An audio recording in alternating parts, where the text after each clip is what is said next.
Hi everyone and welcome back to my channel. Now don't laugh at me, but I've decided to use watercolours. I know every time that I say it on this paper, but I'm going to use the water really sparingly. Now I want to use my liquid chrome by Renaissance watercolours, and possibly a little bit of that purple. You can see how much I've used this. I need to get a new one and the magnets come off the back of it. But it's a decent sized pan this, it still should last me a good while, but I'd like to get a backup for just in case. So let's get these activated. So pop a little bit of water on them, they don't take long to activate at all. But my thought here is I'd make the watercolour more like the texture of butter. So a really thick watercolour, and then I won't have to use loads of water. Now I'm looking at that emerald colour, that might be see, I do this, I have things in my head and then I change my mind at the last minute. So I'm going to put a couple of drops on the emerald as well as the purple colour. Now this set, I can't remember what this set was called, but it didn't come with that liquid chrome, that was purchased on its own. But this is a well used and well loved palette. It's one of my favourites now, to be honest. It is quite pricey on Amazon. I think it costs about 40-50 quid, something like that, but I've used it a lot. And it will last me a good while. So I'm using two different size brushes. Use whatever brushes you've got, even better if you've got aqua brushes. I just fancy using these today for a change, because I haven't done a whole lot of watercolour. Shocker. So just take off the excess water there. Take this off here, as I don't need this for now. I've been really sensible with this one. I wrote down my colours as well, like you're proud of me, because I never ever do that. So the idea here is I'm just going to go with a really simple, just adding it in random places in the background, but always make sure it's attached to the illustration.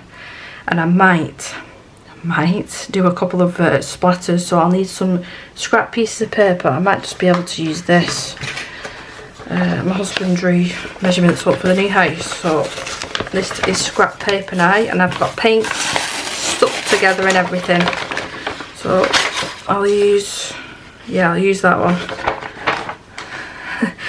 It's the wardrobe room of the new house.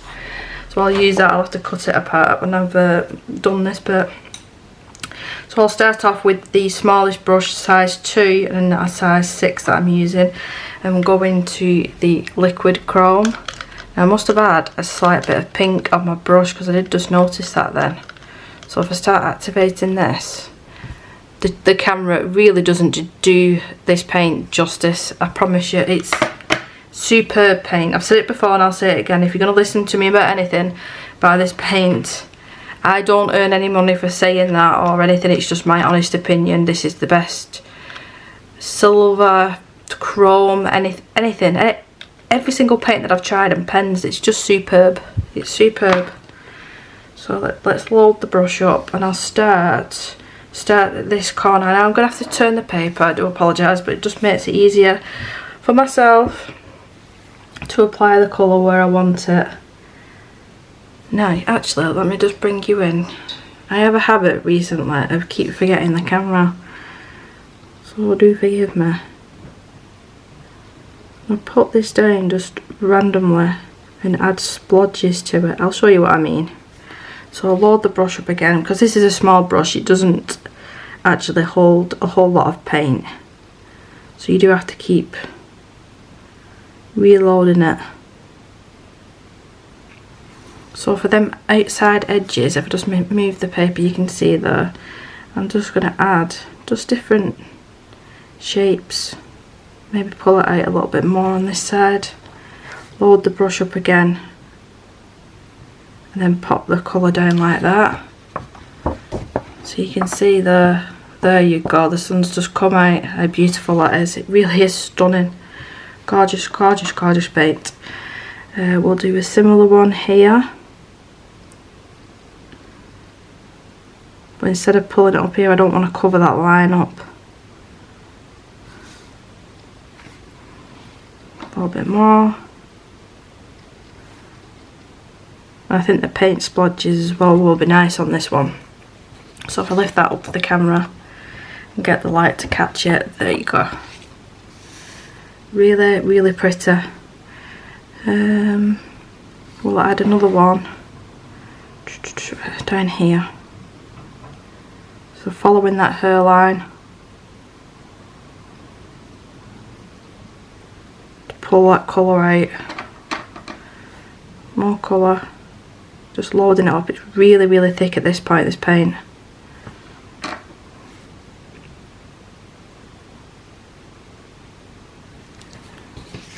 See?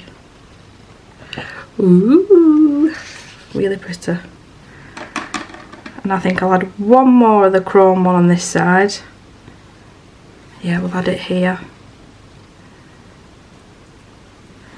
Get some good shapes on this one. More paint.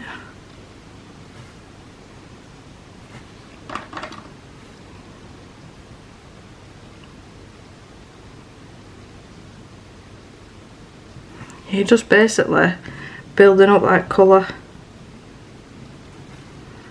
It's between the hair there. And let's go ahead and add the emerald. This might be a bad idea, but I'm curious. So let's activate this, give it a good mix, and let's add it here. Oh, random shapes. Being mindful of her face as well, I don't want to get it on her face.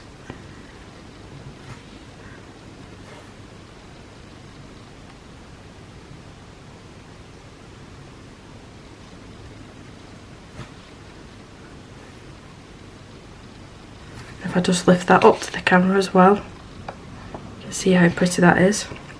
I'll let this completely dry as well, so you're seeing the full effect of the paint once it's dry.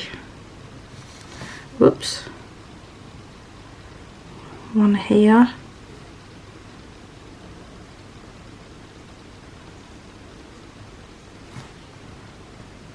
Then load that back up just to make sure it's really, really pigmented, going over the same areas. And I think I want one of them at the bottom as well. We'll put one here.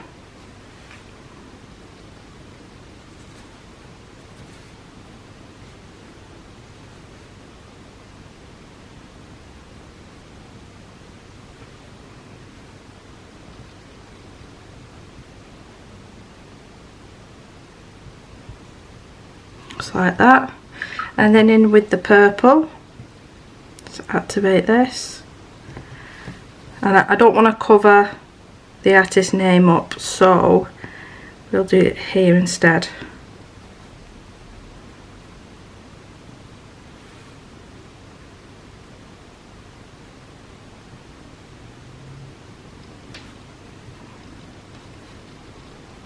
Make sure it's really, really pigmented, that. And then we'll put one coming from up here as well. So be careful, I nearly stuck my finger in that green then, the emerald.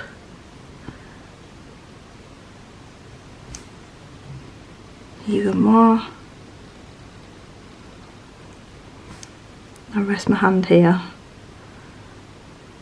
I really do have a habit of getting it how I want it and then sticking my hand in the paint and wrecking it.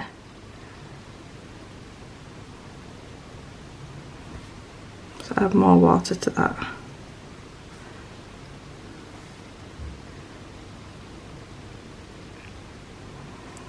So while the paint is still wet, I didn't even end up using that bigger brush, did I? I'll not use that one. I've completely forgot to clean that. It's a good job it's a cheap one that needs to be chucked now. I'll use my Faber-Castell Perfection. This is actually a razor, but the end of it is perfect for doing the water splatters. So what I'll do is add some more water to that chrome. Make sure it's mixed in well. Load up the end of this brush. I'm going to hold this. I can't hold it, can I, at the same time? So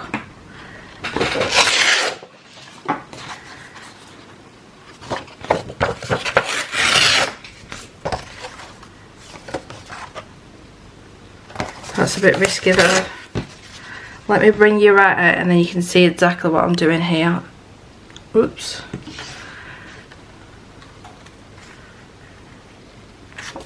I just want to mainly protect her face. I'm not too worried about like the flowers, although I would like to cover them up. Just putting scrap pieces of paper over the bits that I want to protect. Right, yeah, because that's all the skin, isn't it? So all that needs to be protected.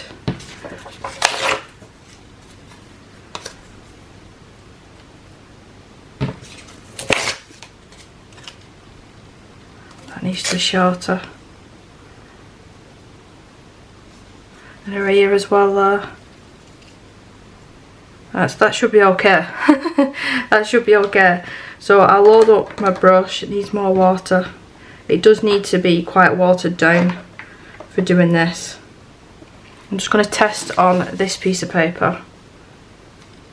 That's perfect. Perfect. And then go over and add your splatters. I want these to be quite thin, but I will add a couple of bigger splatters as well. I'll show you how to do that. It just gives the whole page this like a really, really glittery effect.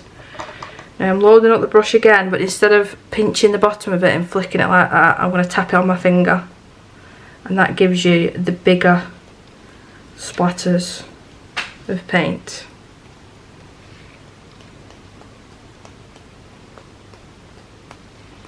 Now, if you're anything like me, you need to tell yourself to stop. So I will come back when it's all fully dried. We are completely dry now, but there is one other step that I want to take. I want to add some white. But if I just show you how spectacular glittery this is, it is incredible. I love the effects of it, and it's so simple to do. So simple. So obviously that is the trick with this paper. If I want to use watercolor, I have to be really sparing with the water. Just look how sparkly that is. In real life, I promise you, it's so beautiful, so beautiful. So I'm using the Sunis acrylic paint pen. I was going to use this on some of the hair, and I decided against it. So I need a scrap piece of paper just to get it going, because sometimes that's what you have to do with this one. Once it gets going, it's absolutely fine. Double checking, yeah, we're okay, so I can lead on it. So I just want to add some different shaped dots here and there. I'm even going to add them on the actual illustration itself, just randomly.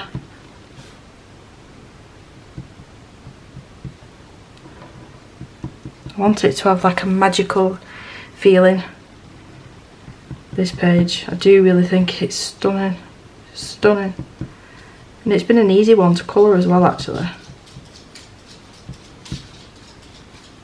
So randomly dotting these round. I could possibly add as well a couple of stars just here and there, just like that. And one on this side.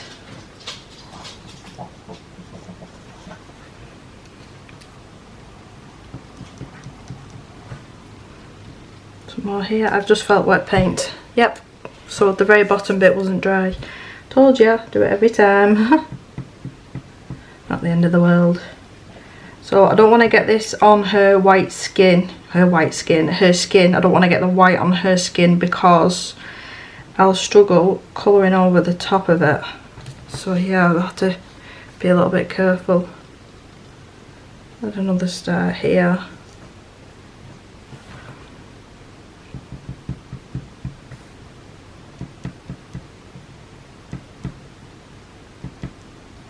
And I think that'll do.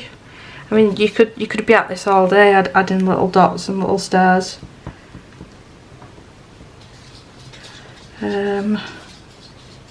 Yeah, I think I'll leave it as that, because I know what I'm like for going over the top with embellishments. I could even add some stickles, but I think that background is too gorgeous to... I want your eyes to go to that, I don't want your eyes to go to stickles.